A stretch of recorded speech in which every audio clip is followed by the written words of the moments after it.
жолымызға шығып қалдық. Бүгін ауа райы керемет болып тұр. Ауа температурасы -22, аяз күшейіп тұр. Сол енді қоян аламыз деген үміттеміз. Қаруы мәмісі 21-12. Соңғы охотадан қалған оқпен шығамыз. Анна единица, көбісі айтып жатыр неге единица, тройка, анау мынау деп. Енді көреміз, кім не айтпайды, кім не айтса да ауыз өздеріңізге қалай айтсаңыздар да. Сол, мен өзім бірлік единицамен, осы 5 жыл болды единицамен атып жүргеніме. Аннан алам, өйткені ең арзан оқ болғасын ғана. Бағасы 390 теңге. Сол бұйырғанын көреміз енді. Экраннан алыстамаңыз. Ал аңшылығымызды бастаймыз. Қоянның іздері бар. Өзен ағайын кетті. Бұл свежий жақсы іздейміз. Қар түскенге бір аптадай болды. Аяз да көтерілді. Соңғы видеода енді көп адам мені сөзге қалдырды. Шынымды айтсам, көбісі мылтық ата алмайсың. Кінә мылтықтан емес, оқтан емес. Ол өзіңнен деп.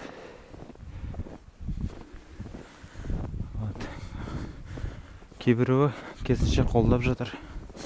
Қолдап жатқан кісілерге рахмет.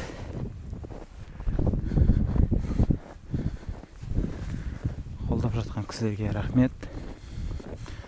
Аны алған себебім енді арзан болғасын. Аннамен негізі қатты аязда қыста атып керек емес. Мылтық оқталмайды. Көреміз енді. Оқталмай қалуы мүмкін мылтығым. Бар оқпен шықтым. Бұйырғаны болады.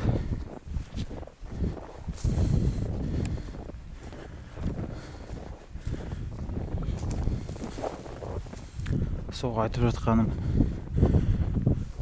көбісі көріп жатыр жас екенімді. Нашар аңшысын, үйде отыр, тамақ пісір, повар бол. Аңшылық сенікі емес, камераңды сат деп. Ал негізі аңшылықпен айналысып жүргеніме неше жыл болды. Аңшылықпен мен 8 жасымнан бастап, 7 жасымнан бастап аңшылықты бастадым. Бұл кезде әлі кішкентаймын. Папаммен шығатынмын. Әкем беретті. Балықпен 4 жасымнан бастап айналысам. Жасым менің 22-де. 22-ден жетін аз айтқанда. Бай түсеміз. 15 жылдық опыт. Ескі іздер де бар.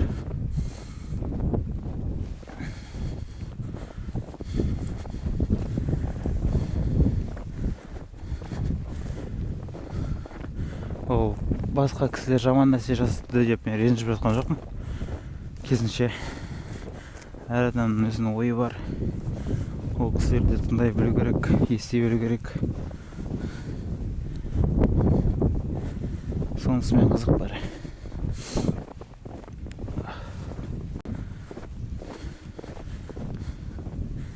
Ал кейінірек сөйлесе жатармыз, қоян іздейміз.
жақта жайылатын аяққа барып жатады.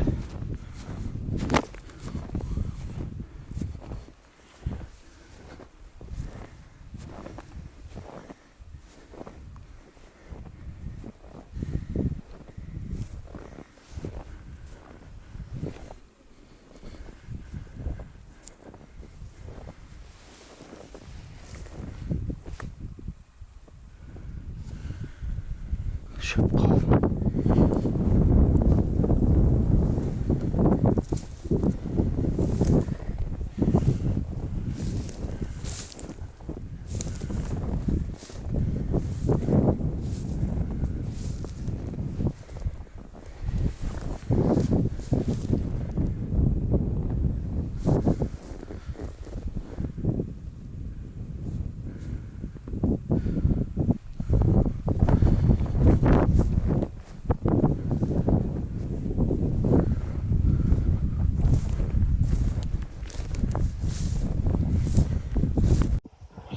Ал достар, жүріп жүргенмен уже 1 сағаттай болып қалды.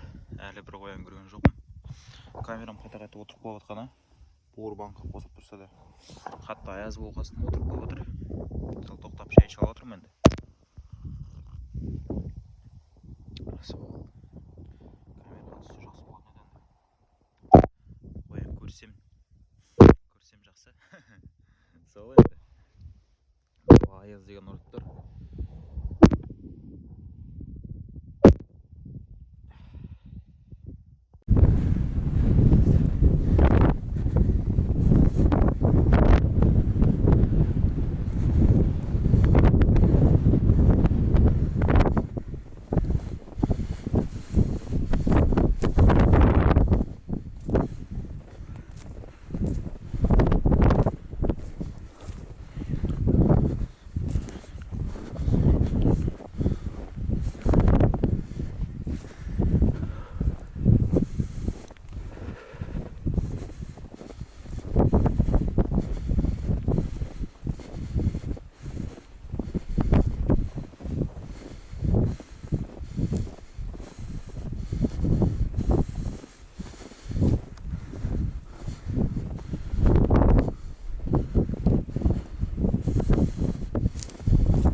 сол комментарияға тағы да не жазсаңыздар да өздеріңіз білесіздер. Бірде бір оқ атқан жоқпын, сразу айтып қояйын. Поэтому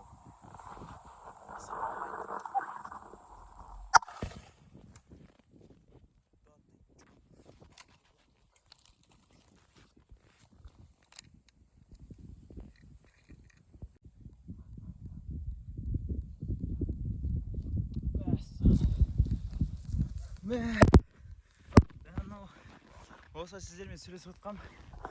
Қой ана жүгіріп келді алдыма. Бүкіл оғымды алып тастағам ғой магазиннен. Бір оқ қана салып қойғам.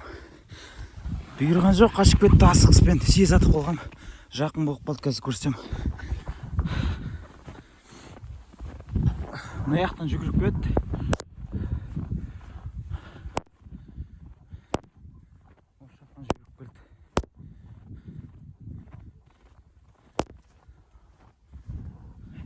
Осы жерден аттым примерно. Одан шығарып деп жүрмеңіздер.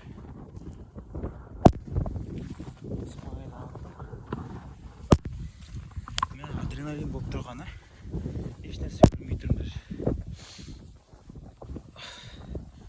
Да ну, қалай тегізе алмай қалған. Алдыма жүгіріп келді ғой кәдімгідей.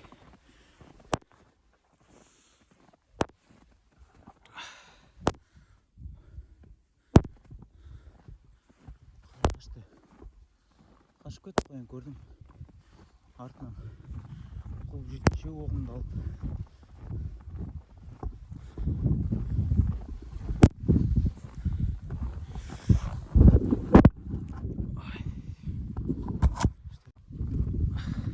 Мен сосын айта кетейін.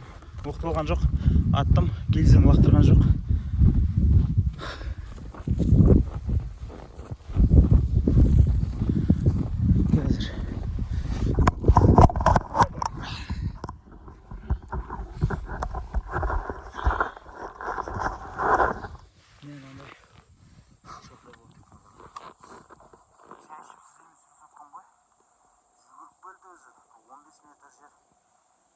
Енді айта берсеңіздер болады.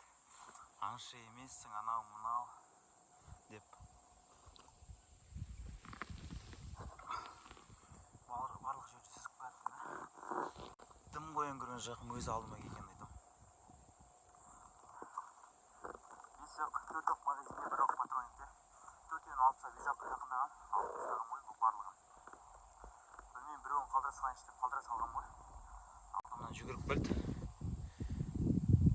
Текке сразу атып тұрдым. Бір орында тұрып қалды, сол кезде атып алған еді. Өте жақын болғандықтан тегізе алмадым. Айта кетейін, ана қайта перезарядка болған жоқ. Лайк, комментарий, дизлайк. Подписка обязательно, подписывайтесь. Жазылыңыздар каналымызға. Все, рахмет достар, сау болыңыздар. Ал достар, міне аңшылықтан келіп, мылтығымды тазартып, кептіріп жатырмын. Полностью бұзып тастадым, міне қараңыздар. Порох жанбаған ананың сапасы. Не сгоревший порох былай айтқан кезде. Соңғы аңшылықта тоже осылай тазартқан болатым. Міне бір оқтан кейін осындай мусор қалып тұр. Кәдімгідей көрініп тұр, міне қараңыздар.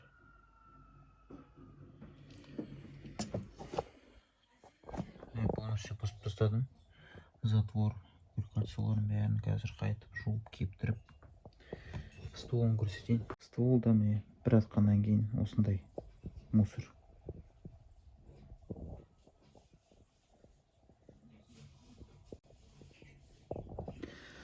Сами судите, ананың качествосы осы енді. Бұдан кейін жоламайым деген ойдамын. Сол осы видеоны түсіріп жатқан себебім, ана охотада жүргенде түсірген видеоның дауысы дұрыс жазылмай қалған. Сол жолда кетіп бара жатып осы сіздерге түсіріп жатырмын, айтып жатырмын. Мана айтқан нәрселерім дұрыс естілмей қалған. Сіздерге қайталап дұрыстап түсіндіріп.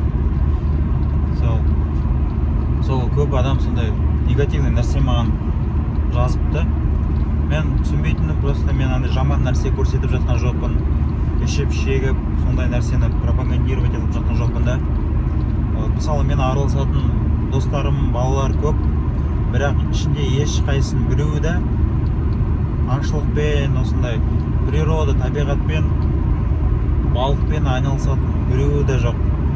Мысалы айтқанда, мен жасым 22-де.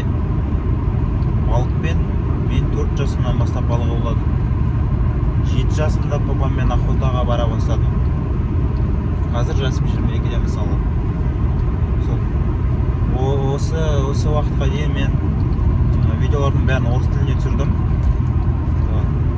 Ал енді қазақ тіліне көштім. Қазақ тіліне видеолар түсіріп жатырмын, бірақ қазақ тіліне видео түсірдім, но мен сіздерден көбіне негатив қабылдап жатырмын да. Жаңағындай қолдауға қарағанда негативный нәрсе, жаман нәрсе мен сіздерден көп алып жатырмын. Не үшін екенін мен түсінбеймін. Сол аңшылыққа 2 видео салдым, екеуіне де қоян ала алмадым. Сол қоян ала алмаған кесірінен маған осындай нәрселер жазып жатыр да. Енді білмеймін енді. Мен оны анандай солай жазды деп ренжіп жылап жатқан жоқпын. Оны дұрыс түсінетін де бар, дұрыс түсінбейтін кісілер де бар. Сол айтайын дегенім. Сол аға бауырлар, рахмет барлығына, қолдауларыңызға, негативтеріңізге. Сол біраз жүріп, үйдің қасына келіп, оқтарымды магазиннен шешіп алып, патроникасы бірақ на всякий случай салып қойған, вдруг біреу шығып қалар деп.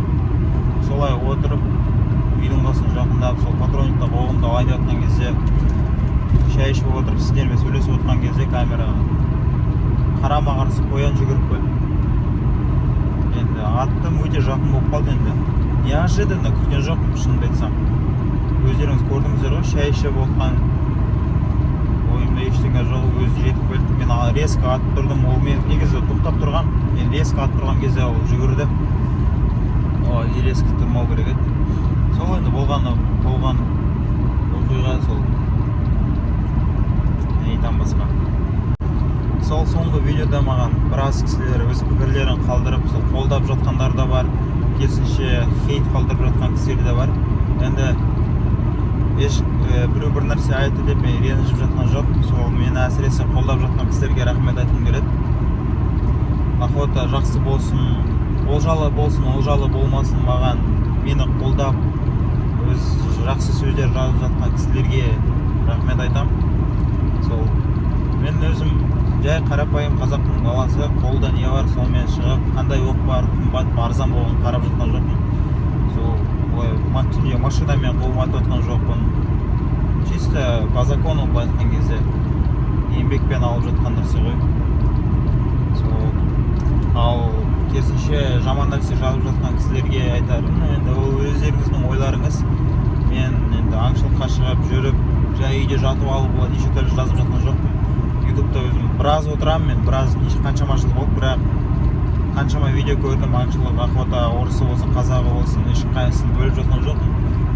Енді салады адамдар, олжалы болған видеосын, олжалы болмаған видеосын, бірақ алсын алмасын олай жаман нәрсе жазып істеген емеспін. Сол маған повар бол дейді, аңшылық сенікі емес, таста заттарыңды сатып жібер деп жатыр маған. Мен қызық енді, мен просто жай оған мән беріп жатқан жоқ, просто қызық не үшін олай жазады екен деймін да, жай бір аңшылықта олжалы болмағаным үшін ба, или білмеймін енді. Сол үйге келіп мылтығымды тазартып, сол енді көрдіңіздер, енді оқ нашар, порох полностью жанбайды, изгорает. Соңғы охотада мен мылтығымды тазартқам, ствол тоже мусорға толып тұр, патроник тоже мусорға толып тұр, затвор тоже самое. Сол енді келесі охотада енді жақсы болуға тырысам. Негізі қоянға двухстволкамен қоса озбен шыққан дұрыс. Өйткені мана мен аттым, вообще перезарядка болған жоқ. Енді бұйырса келесі жылға двухстволка алам ба деп отырмын. Бұл перезарядка қазға, үйрекке болмаса, а так қоянға двухстволка былай смело жетеді, былай айтқанда. Сол жолда.